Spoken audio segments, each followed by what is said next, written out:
Hey there, friends. It's Elle Oliver Edmonds with empowered1.org, and thank you so much for joining us today for our mindfulness webinar. I'm going to minimize my screen, put on my glasses because I can't see, so that I can walk you through the webinar. And again, thank you for being on with us.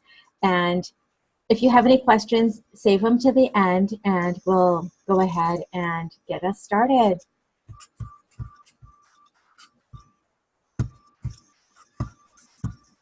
I'm like exit full screen and it goes to full screen. Hold on.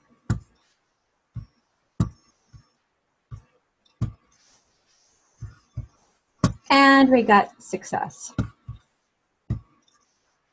There we are. Hey everybody, we're set. We're all set. Okay, so what we have is breathe. 5 mindfulness exercises that you can do today. And I'm going to walk you through everything that you need to know about mindfulness, what it's about, how it will benefit you, how you do it, how you can start today, and at the end, you will probably have a transformed life. So, mindfulness.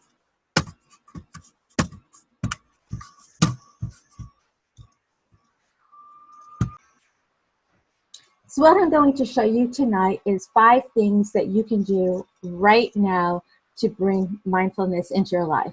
1 is focus, 1 is to be present, 3 is breathing techniques, 4 is gratitude, and 5 is body scan. And I'm going to walk you through each and every one of these steps, and you're going to be so crazy proficient at it within the next few days, okay? Got my little pointer here. And I think we're in business. Okay, and if you do stay until the end, and I hope that you do, because I have some really great information to share with you, but if you stay to the end, I have a bonus for you. So don't go anywhere. Go grab something nice to drink, whatever that is, tea, wine, water. Get comfortable and come back and we'll get you going.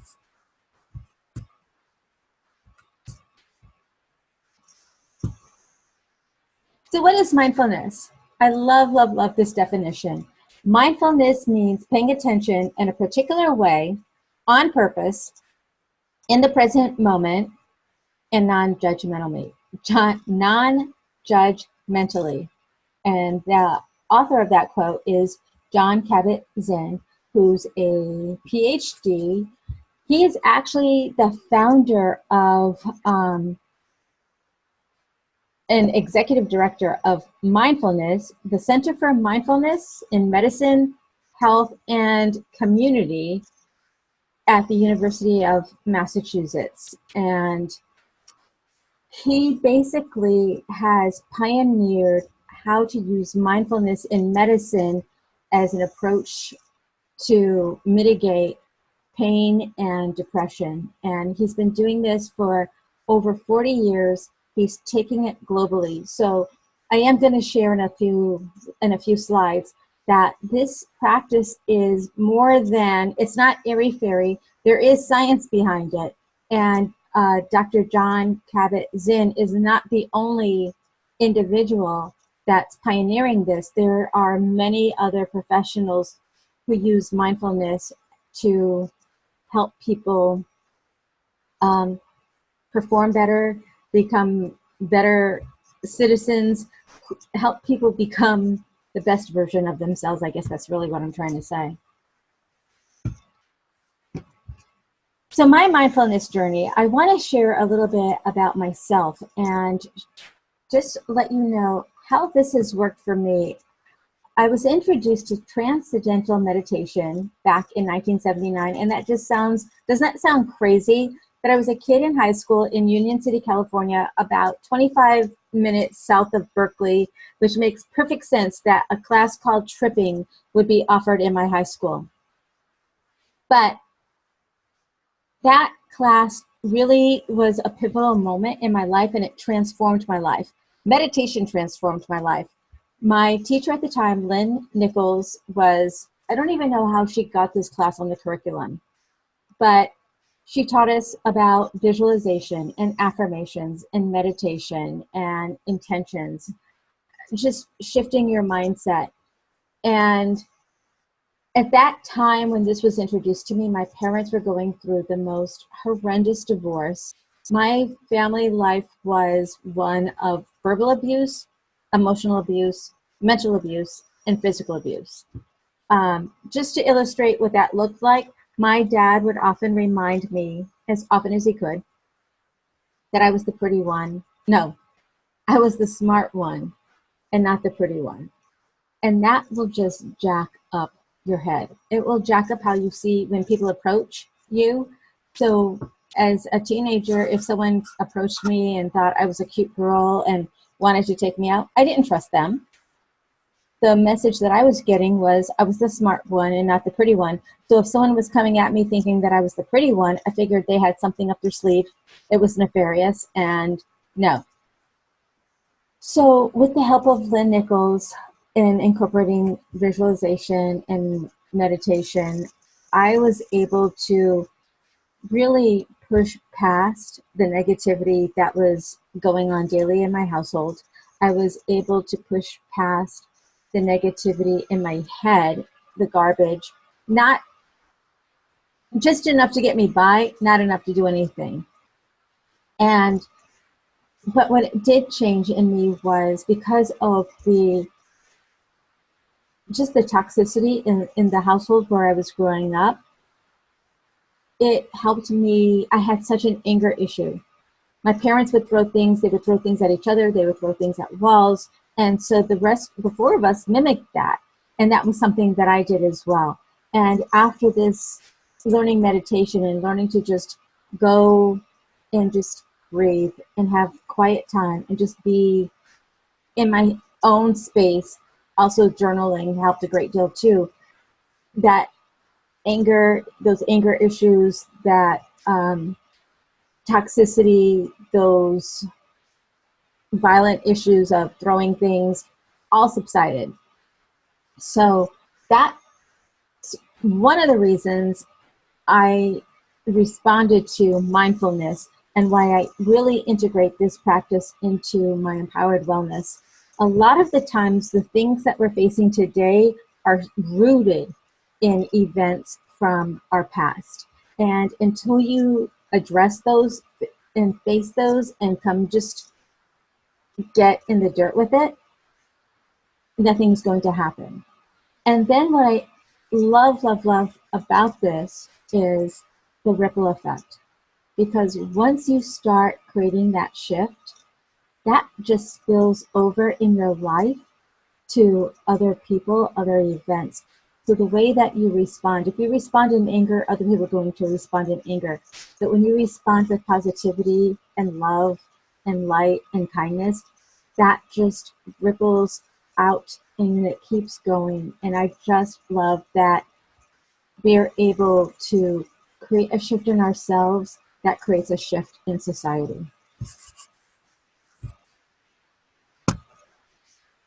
Okay, as I mentioned, there is a science behind mindfulness, and I'm going to get a little nerdy with you here right now, neuroplasticity.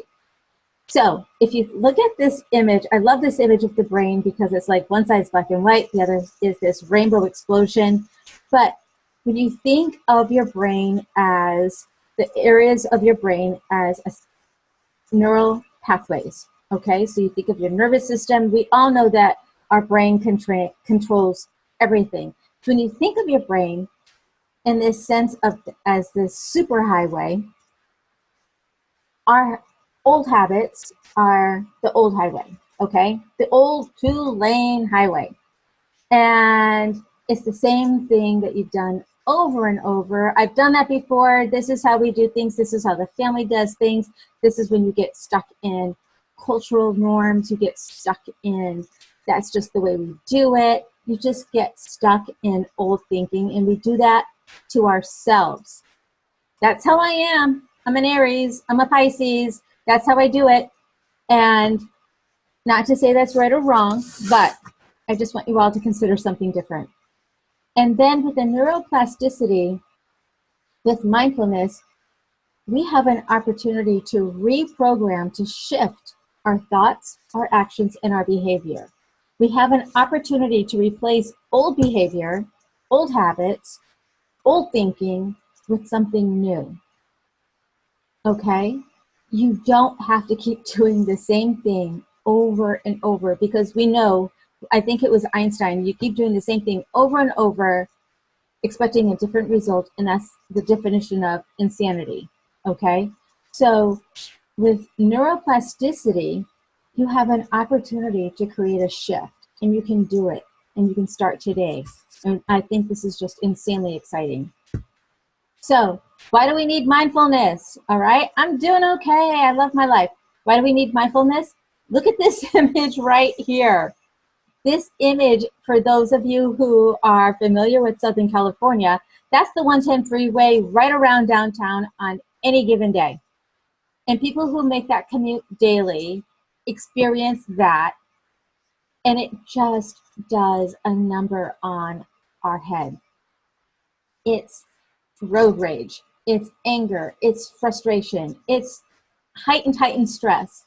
So, and apparently, you know, LA gets to claim the number one, the worst traffic in the world. We're in the top 3, and you know, that's hardly a claim to fame. And then you look over here, and you've got to the right, we've got our mom here, who's, you know, dealing with her daily issues. And then, you know, this might be familiar. I love this image, but it's like this woman drinking straight out of the coffee pot. Seriously. But what do we do every day? It's like we're on this crazy hamster wheel of just go, make it happen. Jobs are being eliminated, positions at our companies are being eliminated. Sure, I'll take on extra work, no more pay. And you're just trying to make it happen. Reality, I love this quote, reality is the leading cause of stress amongst those in touch with it, by Jane Wagner. And that's what we are. That's what we live every day. That reality is, we know what we're dealing with every day, every single solitary day. Okay? Why? So,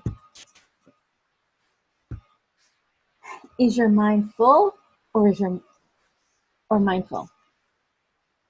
We are often caught in this conundrum of time as people, and we're like in this time-space continuum, and where we're reliving past events, okay, looking through that rearview mirror, going over scenarios. Oh, I should have said this.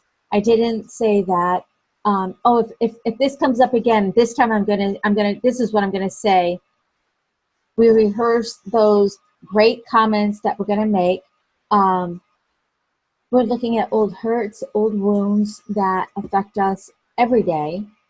And so we're living really in 3 different time zones, time frames at any given time. The past, the future, what if? Oh, I'm going to buy a new car. I want to buy a new car. Oh, what if I don't qualify? What if I don't have the right credit score? What if we are like way out there and have already projected what the problems are before we even know what they are, okay? So there's that uncertainty, and then there's the fear. Oh my gosh. And I know this as a parent. My kids are grown, and I thought it would be easier once they left the house, but they leave, and it's like, what are they doing? Are they okay? Did they catch the train? Or did they catch their flight? Are they eating well? Fear, uncertainty. So that's the future. And then you think, okay, I'm going to just be in the present. But are you? In the present, we might be zoning out. How many times have you just been in a conversation with somebody and you're like, I don't even know what they just said to me. I don't even know what they're talking about, right? We're distracted. We're distracted in our cars. We're distracted when we're walking. We're distracted when we're eating. Oh, whether you're at work or at home, and I know that many women can attest to this because it's like a badge of honor. I'm a multitasker. We even say that in job interviews. I'm a multitasker. Is that really something to be proud of, that you can have several plates spinning at one time? Because are you really focused on any one, or are you just touching this, touching that? I can see that. I know it's not, but are you really committed to what's happening? And then just not being present. I mean, I do this. I know that my husband will say something and he's like, hello, hello. And when I hear that second hello, and I'm like, oh, I, I'm not even listening. I went to Mars, and what's going on? So, I mean, if you could relate to this, drop a comment, and whether you're seeing this live or recorded, but, just drop a comment. One means me, and two means, oh, I never do that.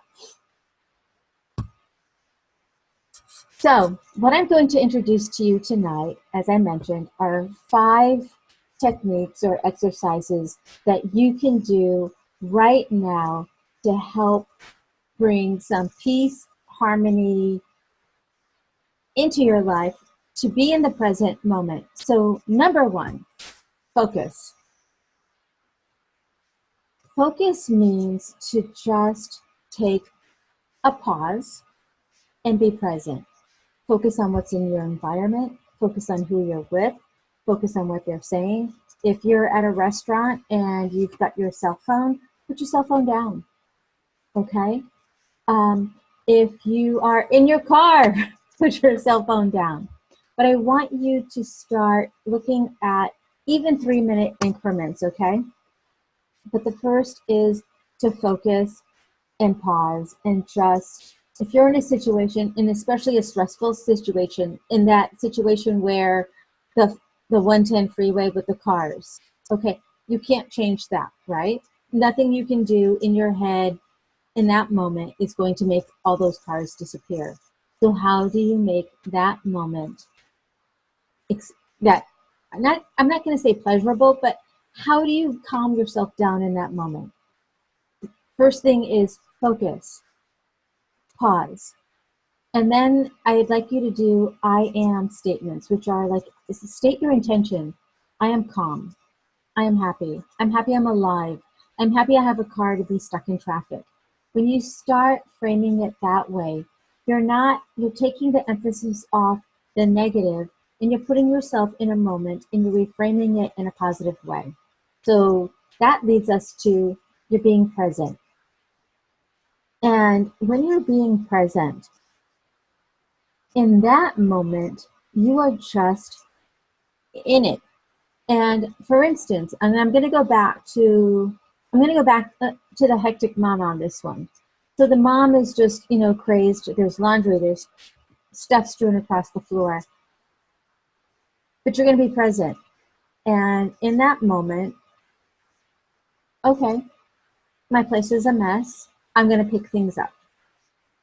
It's not what you want. It's not the best situation. But how do you make it the best? How are you present? How do you engage yourself so that as you're picking things up, as you're putting things away, you don't even have to think about anything. You don't have to think about, oh my God, everybody walked out. I'm the one picking up everything. I'm the only one doing the housework. I'm the only one doing chores. Everyone is off having a good time. Stop, pause. All those I ams were negative.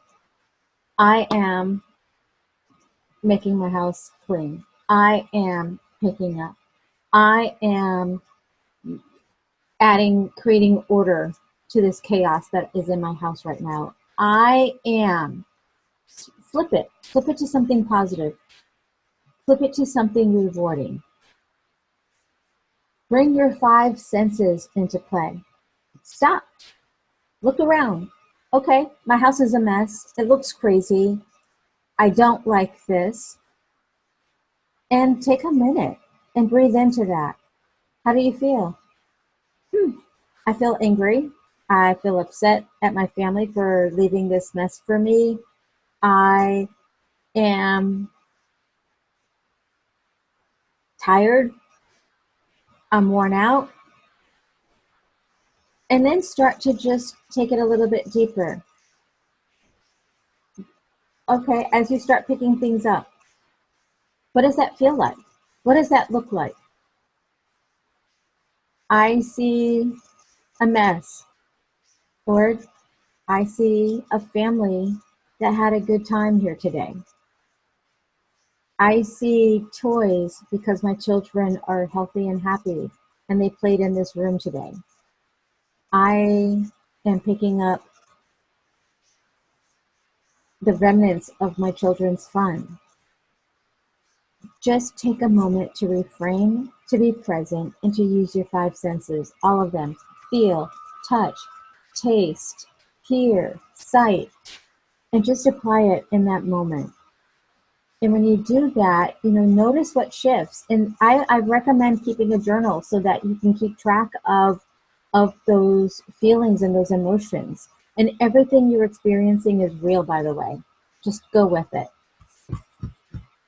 And then we have,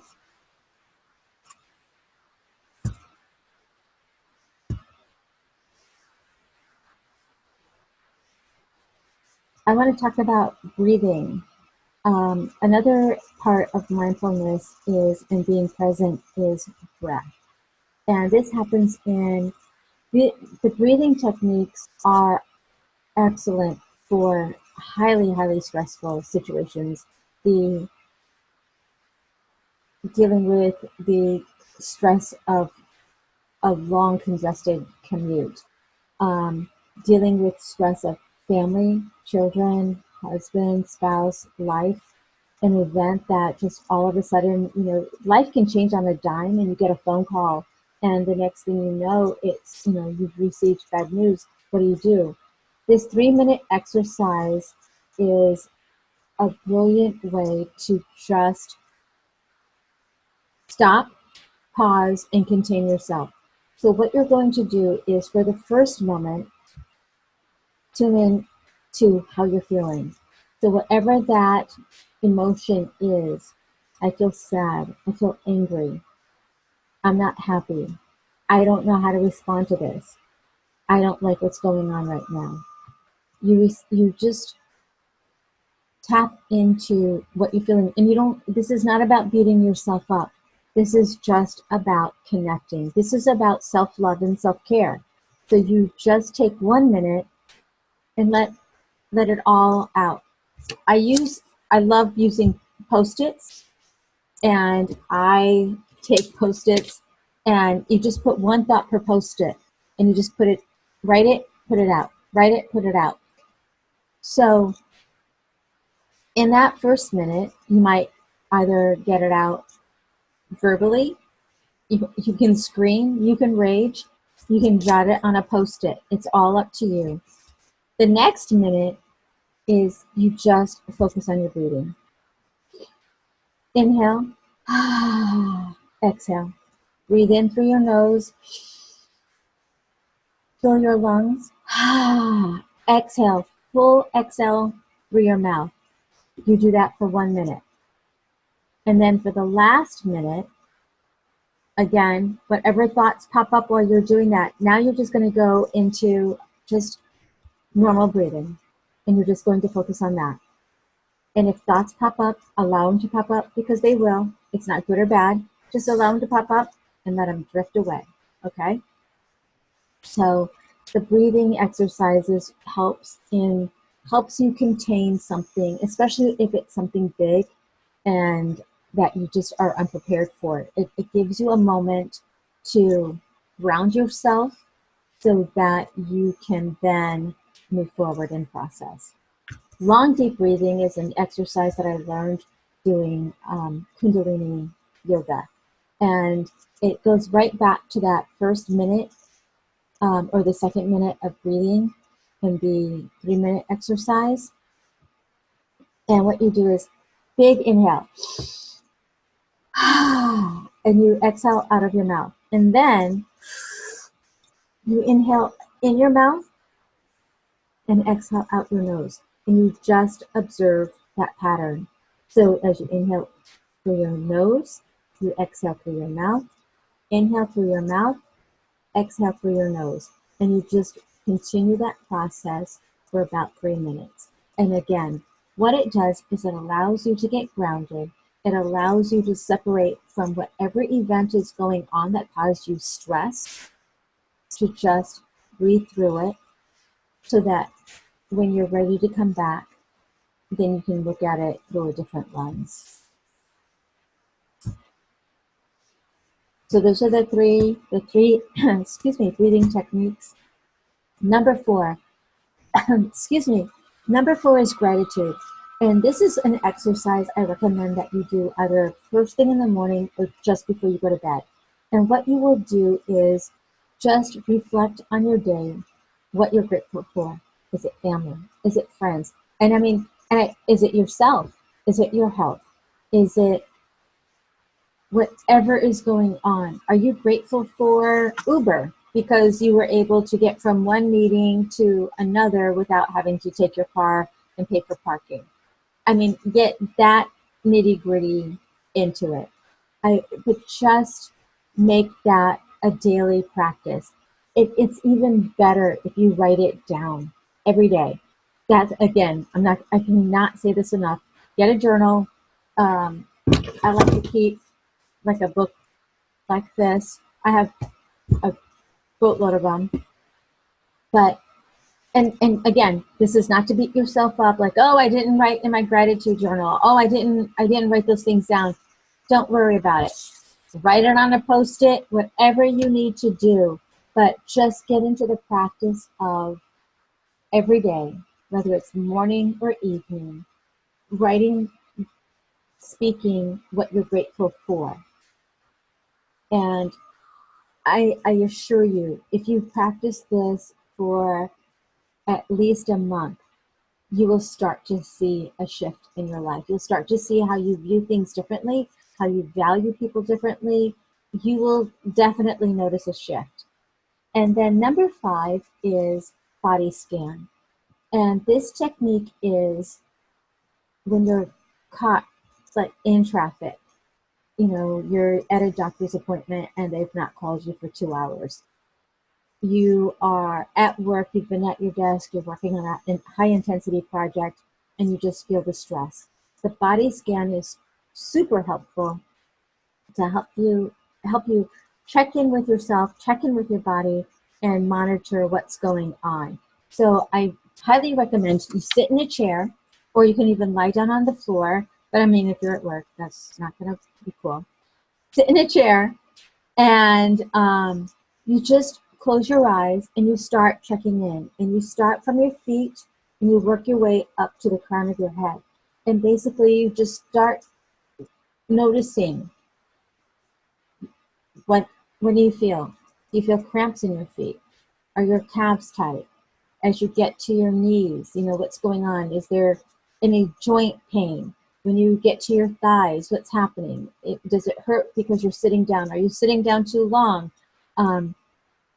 Check in with your stomach. Am I being, you know, oftentimes when we have pain in our stomach, that means, you know, something is fear-based. What are you afraid of? What is happening that's making you fearful? Okay. Is your heart pounding? Okay, what's happening? Why are you feeling that stress? Are your shoulders tight? You know, oftentimes we carry the stress and weight of what's going on in our lives on our shoulders. So what's happening there? Check in. Is it my head? You know, is it sinus? Is it really sinus, or is it a stress headache? And as you go through that body scan, you're going to start doing your breathing techniques again. And just breathe in and out normally. And if you feel tension in areas, breathe into those areas, paying careful attention to just breathe, and almost like it's a mental massage, okay? But that will help you determine, you know, what you're feeling, how you're feeling, why it's happening, and you're checking in with yourself. We go at such top speed all the time that we're not checking in with ourselves, and that's what's adding to the stress, the depression, the anxiety that we're feeling on a day-to-day basis. So when you stop and pause, you're taking control. You're owning your thoughts, you're owning your emotions, you're owning your feelings.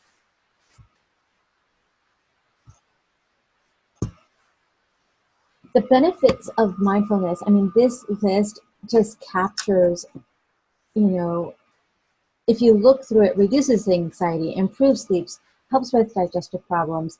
And then even the image to the right just illustrates, how mindfulness, the benefits are many. And when you go back to the breathing techniques, I think a lot of women can relate to having taken a Lamaze class. When you're going through the pain of labor, you're asked to breathe and focus, have a focal point that you look at so that you help mitigate the pain. And that's what we're basically doing with mindfulness. It's where um, it's about knowing what's going on in your body, being in tune, knowing what's going on in your mind, and knowing that you can control your thoughts and that your thoughts don't have to control you. And I mean, when you, again, look at the benefits, and it's just, there's so many great reasons to adopt mindfulness into your day-to-day activities. It's, just like brushing your teeth. Why wouldn't you? Why wouldn't you want to relieve your stress? Why wouldn't you want to sleep better? Why wouldn't you want to do something so that your thoughts aren't, taking you on this crazy ride where you can now just like, I'm in control. I got this. I can look at a thought and go, that's a story I'm telling myself that's not real.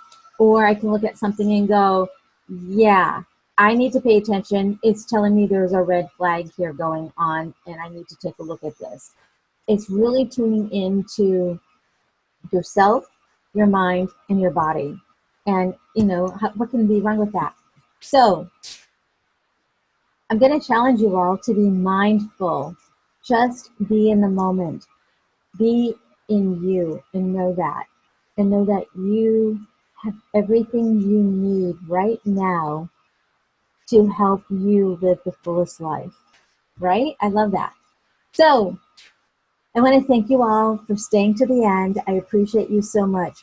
If you are interested in getting some coaching, and I incorporate mindfulness into my 6-week mind-body transformation. It's a whole way of incorporating clean eating, wellness, and mindfulness is a part of that, because I help people understand what their food triggers are, what their food addictions are. So if you are interested and you just want to, or perhaps you want to know a little bit more about how you can incorporate mindfulness into your life, my bonus for staying to the end is a free 15-minute discovery coaching session. And that way we can find out what it is that is holding you back, how you want to move forward, and the best way to help you do that. So I really thank you so much for staying into the end. Please take advantage of the free coaching session. There's a link there. And if you want, whether you're listening to this live or recording, I will provide a link as well so that you can click it and go ahead and take advantage of that free bonus. I hope that you got a lot of great information from tonight. There's so much more I can share. There's so much more that I can show you as we, like I said, in the 6-week mind-body transformation. But thank you for staying until the end. And please feel free to, there's my email address, l@empoweredone.org. Shoot me an email, shoot me a DM on Facebook. And if you have any questions, I'm here. I'm happy to support you. Good night. Thank you.